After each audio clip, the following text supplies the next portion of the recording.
देश देश और द्वीप द्वीप के बड़े बड़े राजा और राजकुमार मेरा प्रण सुनकर इस स्वयंवर में आए, परंतु बड़े दुख के साथ मुझे ये कहना पड़ रहा है कि अपने आप को परम पराक्रमी, शूरवीर और रणधीर कहलाने वाले इन लोगों के भीड़ में सच्चा वीर कोई ना निकला।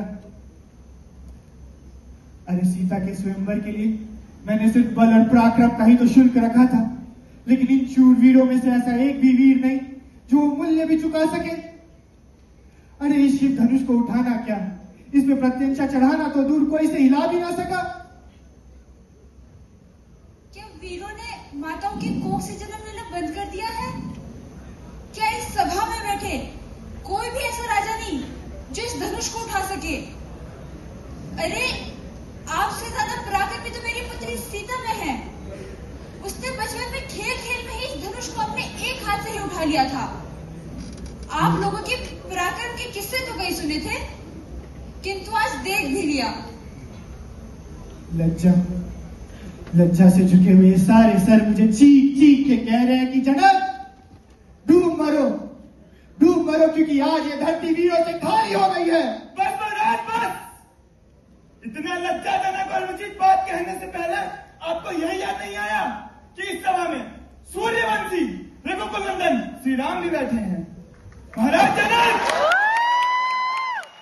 जिस सभा में रघुवंशी होते हैं उस सभा में इस प्रकार की बात करने की किसी को साहस नहीं होता, और यहाँ तो स्वयं रघुकुल नंदन श्री राम बैठे हैं और आप उनकी वीरता को चुनौती दे रहे हैं। क्या आप इसका परिणाम जानते हैं? मुझे मेरे भैया की चरणों की सौगंध, अगर गुरुवर आज्ञा दे कि पुराना धनुष क्या चीज है, मैं पूरे ब्रह्मांड को कैद की तरह उठाकर उसका टुकड़े टुकड़े कर दूं। लक्ष्मण, क्षमा भैया, परंतु मुझसे आपका अपमान नहीं सहा गया। शांत हो वत्स और अपने स्थान पर विराजो। हे राजकुमार, किसी का अपमान करने का मेरा कोई विचार नहीं था। निराशा के कारण ये कठोर वचन मेरे जीवा से फूट पड़े। अगर किसी की अवहेलना हुई हो तो मैं उनसे क्षमा याचना चाहूंगा, परंतु क्या इस सृष्टि में ऐसा एक भी वीर नहीं जो एक शिव धनुष उठा सके? है महाराज, है हमारे भ्राता श्री राम। भैया दिखा दीजिए इन सभी को कि इस सभा में आपके अतिरिक्त और कोई नहीं जो इस धनुष को उठा सके। लक्ष्मण, पिताश्री ने ना ही मुझे स्वयंवर की आज्ञा दी है और ना ही गुरुवर ने कोई निर्देश दिए हैं, परंतु इस भरी सभा में इस प्रकार का अपमान। गुरुवर आप ही समझाइए, मैं आपसे विनती करता हूं। हे राजन, महादेव की इस नगरी में किस प्रकार का संदेह है राजन? ना ही ये धरा वीरों से रिक्त है, ना ही ये राजसभा। राम, इस भरी सभा में अपमानित वचन सुनकर भी तुम मौन रहे, ताकि मेरे शिष्य होने की गरिमा बनी रहे। स्वयं मुझसे भी अनुमति नहीं मांगी ताकि अयोध्या की मर्यादा का अपमान न हो। तो जाओ राम जाओ, आदेश है तुम्हें इस पिता तुल्य गुरु का। उठाओ ये शिव धनुष और चढ़ाओ इसको प्रत्यंचा। मुझे स्मरण है गुरुवर कि पिताश्री ने मेरा उत्तरदायित्व आपको सौंपा है।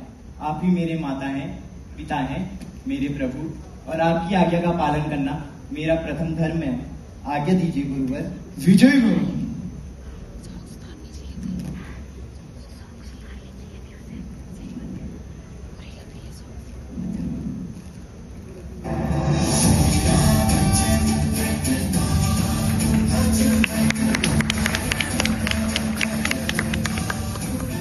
मैं अपने सभी गुरुजनों, पूर्वजों, पिताश्री दशरथ और माताओं को नमन करता हूँ मैं अपने इष्ट महादेव को, और अनुमति के साथ आशीर्वाद की प्रार्थना करता हूँ।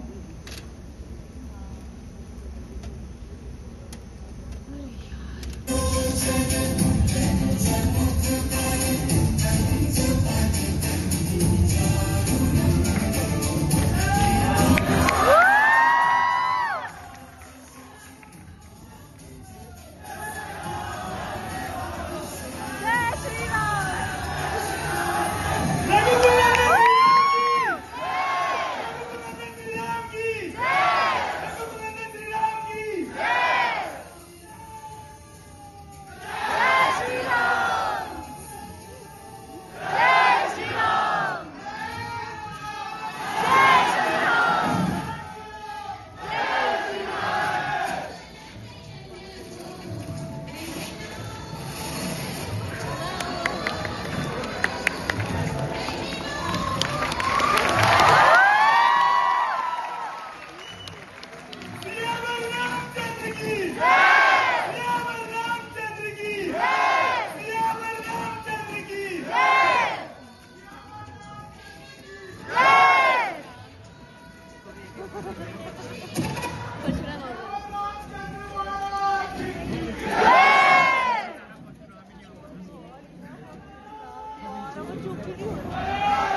इस सभा में क्या किया मैं?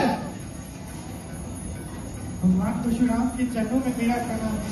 भगवान बड़े शुभ अवसर भगवान शिव के धनुष किससे किया?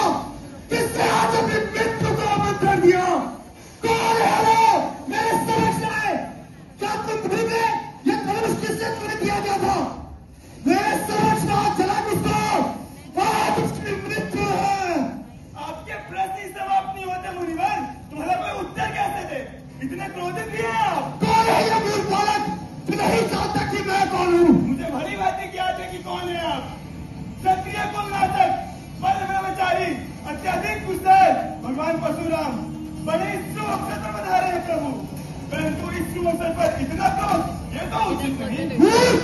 ये तेरे शुभ अवसर है कि तू मेरे लिए यहाँ अपराध हुआ है। पाप हुआ है यहाँ। पता कौन है वो जिसने धनुष भक्त करने में तू साहस किया? एक धनुष टूट गया तो इसमें इतनी क्रोध करने की क्या बात? हमने अपने बालपन में कई धनुष तोड़ डाले, तब तो हम पे किसी ने क्रोध नहीं किया। मूर्ख! भगवान शिव का ये दिव्य धनुष और ये तुझ धनुष से तू उसकी तुलना करता है? चला जा यहाँ से। मेरे को लगता है अपने जीवन से मोह नहीं रहा। मुझे अपने जीवन से मोह है ना हो, परंतु आपको इस पुराने धनुष से बड़ा ही मोह दिखाई देता है। तभी तो इसके टूट जाने में बच्चे की तरह बिलबिला रहे हैं।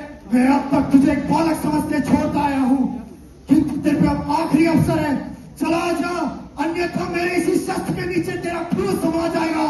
मैं भी आपको एक ब्राह्मण समझकर छोड़ता आया हूँ। रघुवर ने इसे हाथ लगाया और ये टूट गया, इसमें इनकी कोई दोष नहीं। इसलिए ये तू साहस करा? आश्चर्य है मुझे, तब से मेरे समक्ष खड़ा रहा और मुझसे बचा रहा। शस्त्र उठाओ, अन्यथा अपनी मृत्यु के साथ हो जाओ। मुझे भी आश्चर्य है कि कोई मेरे देवतुल्य भैया को मृत्युदंड देने की बात करे और मेरी बालों से बचा रहे। मूर्ख बालक!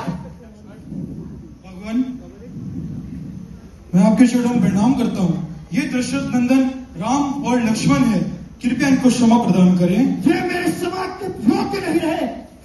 विश्वामित्र, इस बालक को मुझसे दूर ले जाओ, अन्यथा आज इसकी मृत्यु इसके समक्ष खड़ी है। प्रभु आप अपनी आंख बंद कर लीजिए, मैं आपको दिखाई नहीं दूंगा। विश्वामित्र!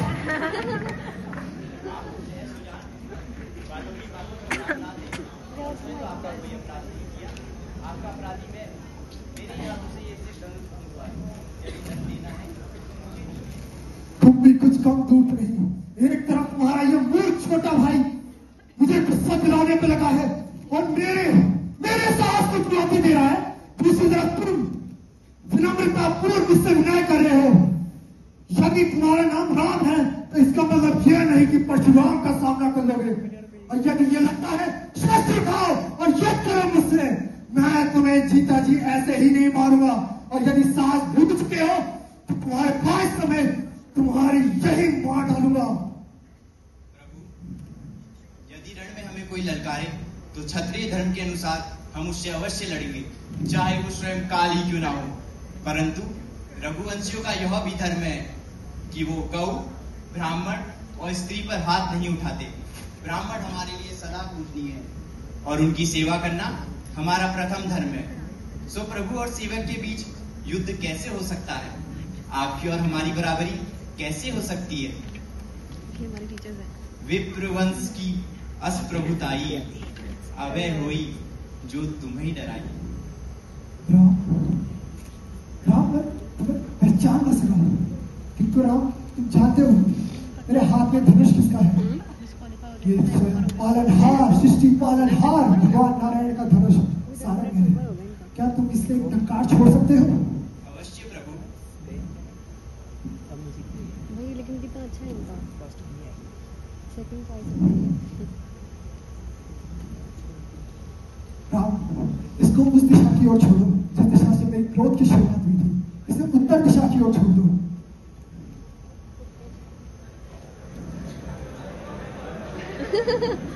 राम